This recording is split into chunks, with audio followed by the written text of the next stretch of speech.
Bueno, buenas noches. Muchas gracias por continuar, por escucharnos y continuar en este ciclo que hemos dado en llamar Management en tiempos de COVID-19.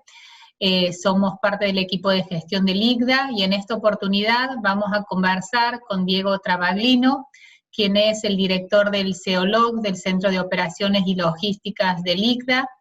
También es profesor del MBA de nuestra casa y es consultor. Así que, bueno, muchas gracias, Diego, por tu tiempo, por tu disposición. Y bueno, vamos a preguntarte algunas cuestiones, a ver si nos ayudas a aclarar un poco este panorama que se ha planteado a partir de esta pandemia. Muchas gracias, Verónica, por la invitación y ojalá pueda ayudar. Bueno, lo primero que te queríamos preguntar era, ¿cuál entiendes que es el impacto en la cadena de abastecimientos de las empresas nacionales que ha provocado este aislamiento obligatorio impuesto por el gobierno nacional a partir del 20 de marzo? Bueno, las empresas nacionales han tenido suerte diversa, dependiendo del rubro y dependiendo de lo preparado que estaba la cadena de abastecimiento para poder hacerle frente a esta crisis. Después me gustaría explayar un poquito más, porque la cadena de abastecimiento mostró ser, es estratégica normalmente, pero en estos tiempos de crisis, el que la tiene sólida, la empresa que la tiene sólida puede tomar decisiones más rápidamente y así ganarle un poquito al momento que. Nosotros en la consultora particularmente trabajamos en muchos rubros dentro de Argentina. Los rubros, particularmente los rubros del campo, los rubros de agroquímico, cereales, maní, los rubros del campo es como que siguen operando de la misma forma. Inicialmente hubo algunos problemas para entrar a los puertos de Rosario. Cada municipio tenía su legislación, algunos municipios querían cerrar, otros no, pero se fue resolviendo y hoy te diría que la cadena del campo, la del agro, trabaja más o menos sin mayores problemas. La cadena, la de las empresas alimenticias, tuvieron distinta suerte, ¿no? Hay algunas empresas alimenticias que hoy están en su mejor momento, las lácteas, por ejemplo. En líneas generales, hay un estudio de Deloitte muy interesante de España que dice que en los alimentos se subió entre un 20 y un 35% la demanda de alimentos y que se va a mantener por casi el resto del año. Eso mis empresas, las que nosotros trabajamos, prácticamente que son de lácteos, de todo tipo de alimentos, más o menos estuvieron en ese mismo contexto. Salvo algunas, sobre todo las que entregaban en supermercados. Las que tenían franquicias, ahí fueron un poco más castigadas, por dos motivos. Porque las franquicias están en distintos lugares del país y cada municipio, cada provincia tuvo su diseño o entendió la situación de una forma distinta. Eso es algo que es una lección que tendría que ser aprendida. Si bien el decreto de necesidad de circulación en el inciso 18 del mismo. El articulado. Del estipulado, que había libre circulación para los operadores logísticos, descargas generales. Algunos municipios tomaron decisiones de no dejar entrar, o algunas provincias de no dejar entrar. Con lo cual, las franquicias que estoy hablando de Grido, Grandier, que tienen a nivel de Argentina, bueno, no pudieron, en la mayoría de los casos, enviar la mercadería, pues no sabía si realmente iba a llegar o no iba a llegar. Entonces, ahí tenemos una dicotomía y una falta de ritmo. O sea que cada uno, en los tres niveles del Estado, municipal, provincial y nacional, tomaban decisiones que en muchos casos fueron contrapuestas. Y que las cadenas de abastecimiento de las empresas estaban no sabían si hacerle caso al decreto o hacerle caso a lo que decía un camionero que venía, que decía, no, en Mendoza no se puede entrar. O Así sea que que se manifestó como una falta de coordinación a nivel interjurisdiccional, digámoslo así. totalmente, totalmente. Nosotros en algún momento habíamos dicho que un plan logístico, un Consejo Logístico Nacional, iba a ser de tremenda utilidad en estos casos, y efectivamente, al no haber un Consejo Logístico ni nacional ni provincial, bueno, esto quedó más o menos en jurisdicción de cada uno y cada uno lo entendía de esta forma. Bien. Pero siguiendo con esto, con los distintos rubros, los rubros de embalaje, que sobre todo los de embalaje alimenticio están en un buen momento, sigue la tendencia de más venta de los alimenticios. El rubro de droguería vendió prácticamente un 40% más a farmacias, sobre todo de algunos productos, pero en líneas generales de casi todo. Y una cosa muy interesante, las droguerías estaban acostumbrados gran parte de la entrega a cobrarlo en efectivo.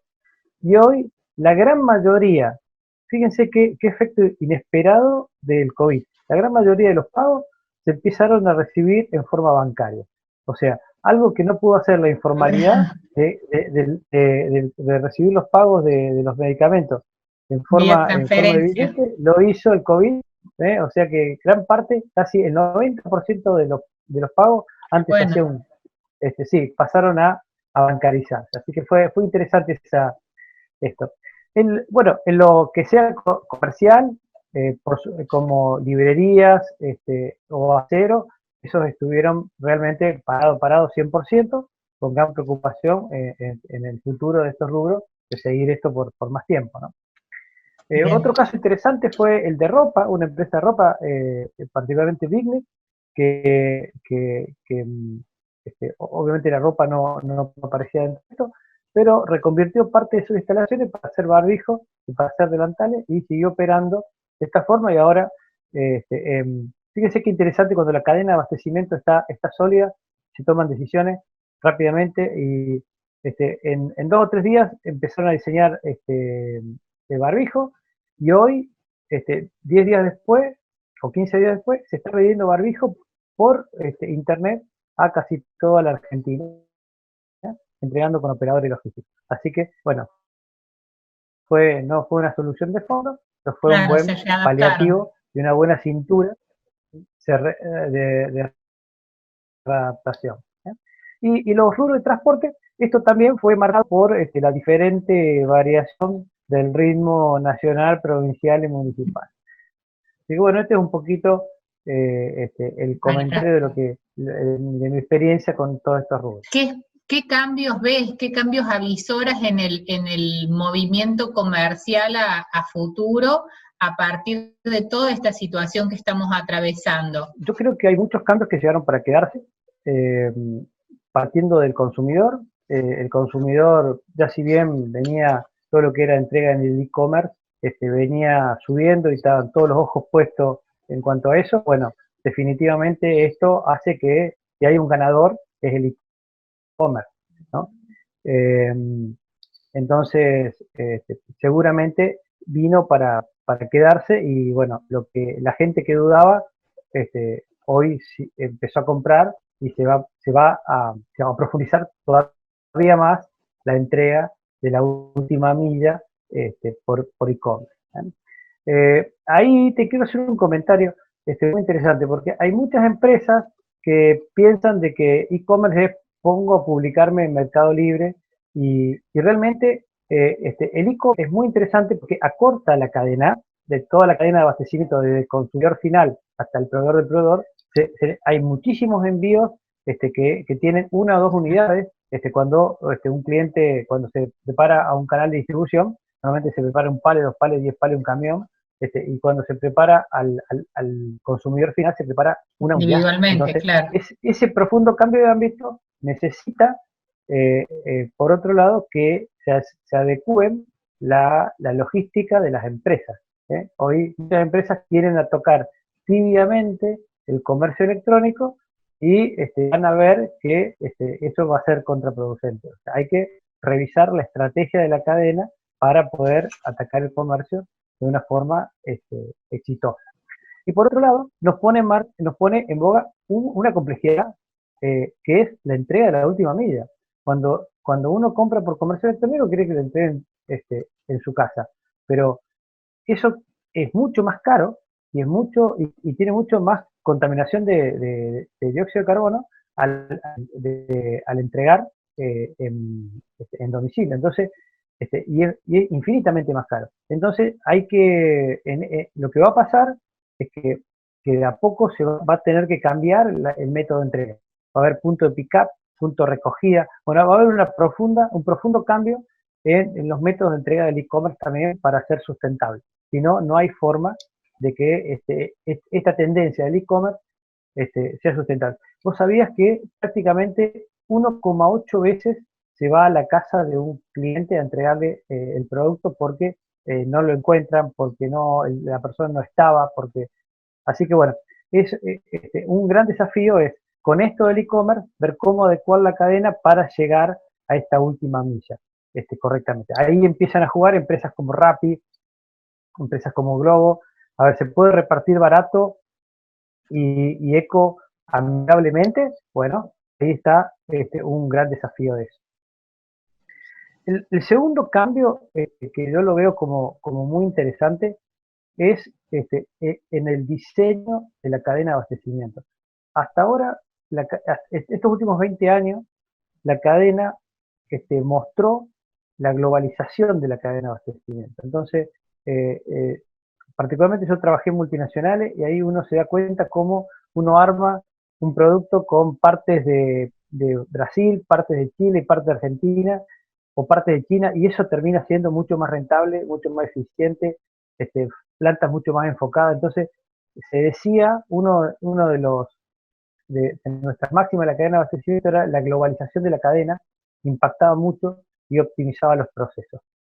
Y hoy en día, con esto del COVID, bueno, se puede dar un poco más atrás en este concepto. Entonces, la cadena, con este concepto del riesgo en la cadena, o sea, medir cuánto me cuesta, esta es la cadena más alta y la más eficiente, pero ¿y el riesgo que tengo? Entonces, el riesgo es un factor más dentro de la ecuación. Dentro de esto se llama el risk management, el gerenciamiento de riesgo dentro de la cadena de abastecimiento. Y se empiezan a tomar decisiones no solamente basadas en los costos y en los productos, sino también basadas en el riesgo. Entonces, con esa decisión es, por ejemplo, bueno, de este producto tengo dos proveedores. Un proveedor que es el más barato y otro proveedor que también le compro siempre, porque si alguna vez tengo un problema como esto, también le voy a ir a golpear la puerta y necesito que me atienda. Entonces se empieza a tomar decisiones. Sí, perdón, a lo mejor hasta entramos ahí a hacer esa combinación de un proveedor local y un proveedor o distribuidor a nivel global. Con esto que vos decís, bueno, esto de medir el riesgo y la capacidad que voy a tener como empresa para no quedar desabastecida ante determinadas circunstancias. Exactamente. Entonces, es justamente medir el riesgo, diluyo en los proveedores y a su vez acorto la cadena. ¿Qué es acortar la cadena? Hacerla más rápida. Entonces, yo antes tenía un proveedor fantástico, pero era de China, lo que demoraba 3 meses de transit time. Bueno, tengo un proveedor de Argentina que es más caro y a lo mejor no tiene la misma calidad, pero que me lo entrega en 2 días. Bueno, entonces empiezo a valorarlo de otra forma. Entonces, decimos que esta tendencia es acortamiento de la cadena y gestión del riesgo dentro de la cadena. Bien. Y una cuestión no menor, y que en Argentina estamos en pañal, no planificamos. No planificamos la cadena entera, no planificamos la demanda. Las empresas que tenían un circuito de planificación salieron mejor paradas que las empresas que no tenían, que trabajaban totalmente de una forma reactiva. Entonces, yo tengo una frase que me gusta mucho, que es de Marshall, que era un ajedrecista, que dice, tener un mal plan es mejor que no tener un plan. Y la verdad que esto también nos sirve. O sea, las empresas en donde trabajamos que teníamos un plan, una planificación de demanda, una planificación de distribución, una planificación de producción. O sea, con este impacto pudimos readecuar el plan más rápido. Una empresa que era reactiva fue fulminante el impacto del COVID. Entonces, el otro punto es la revalorización de la planificación dentro de la cadena de abastecimiento, y en ese concepto me gusta mucho que nace de la planificación de la demanda, de entender qué vamos a vender. ¿Por qué? Porque otra tendencia de los consumidores es que cambiaron totalmente los mix. Entonces, las cuestiones, hay determinados mix de ventas que hoy se cambiaron abruptamente después de esta gestión del COVID. Entonces, el que lo va entendiendo, que lo va viendo, que tiene una planificación, puede cambiar esos mix de la producción y la distribución y la compra para orientarse a los productos que son más demandados en este momento. O sea, no sé, por ejemplo, la leche en polvo es una cuestión que se vende más que otra cosa. El yogur también, el queso también, pero capaz que el arroz con leche no tanto. Entonces, bueno, cambiaron los mix de consumo y uno cuando tiene una planificación puede orientarse a los productos que más está demandando en el momento.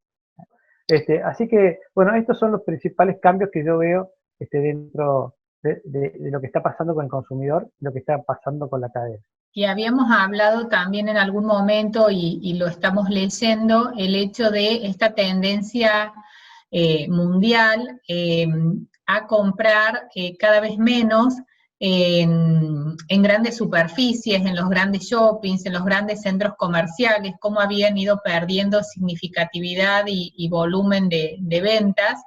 Bueno, a raíz de, como vos bien mencionabas, todos estos cambios de hábitos personales a nivel global. ¿Qué va a pasar también o qué puede llegar a pasar y cómo reconvertimos esos shoppings, cómo imaginas esos grandes almacenes que van a funcionar a futuro? Qué buena pregunta. Sí, esta tendencia se está dando en los últimos años, 5 o 6 años, y yo creo que es una cerecita para fortalecer esa tendencia. Yo creo que se van a cerrar los shoppings, pero se van a abrir parques logísticos. Como última pregunta, que más pregunta es darte este tiempo final para que hagas una reflexión que nos sirva a los alumnos del ICDA, pero también a los profesionales, profesores y a los empresarios en general. Y desde ya, muchas gracias, Diego. No, gracias a vos, Vero. Mi reflexión es que en estos momentos en donde aparecen estas problemas disruptivos, en donde es el momento de que tenemos que estar más juntos planificando. O sea que la cadena de abastecimiento antes era estratégica, ahora es un motivo de supervivencia. O sea, las relaciones fuertes con proveedores, las relaciones fuertes con clientes y sobre todo la planificación, el análisis de riesgo dentro de esa cadena, nos pueden llevar a tener una ventaja competitiva o tan solo seguir en la supervivencia de la empresa. Tener una estructura aceitada, tener definida nuestra estrategia, claros los interlocutores, claros los procesos, claras las responsabilidades, hace de que en este momento de caos podamos todavía planificar y tomar decisiones correctas y rentables para la empresa. Muchísimas gracias. Muchas gracias a vos, Diego. Muchas gracias.